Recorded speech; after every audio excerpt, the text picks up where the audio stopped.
Hello and welcome to another question in Biology Grade 10, Cell Biology and Biodiversity. Substrand will be Introduction to Biology. This is the third question, so if you haven't seen the question 1 and question 2, you can go back to those videos. So the first question goes, state 3 ways biology is applied in health and medicine. Secondly, explain 2 roles of biology in control and prevention of diseases. For marks, C, give 1 example of career related to health and medicine that uses biology. 1 mark. So we will start with the first question, which was state 3 ways biology is applied in health and medicine. 3 marks. So the first one is development of vaccines and antibodies.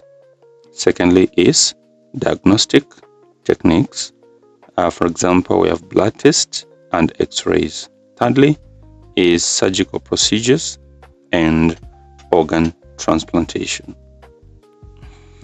B, explain 2 roles of biology in the control and prevention of diseases. 4 marks. 1, it helps in understanding the life cycle of a pathogens, allowing for interruption of disease transmission. Secondly, it enables the development of public health strategies like sanitation and vaccination programs based on epidemiological studies. C, give 1 example of career related to health and medicine that uses biology. 1 mark. We have doctor, we have nurse, we have pharmacist, epidemiologist, medical laboratory scientist, etc. Thank you for watching. See you in my next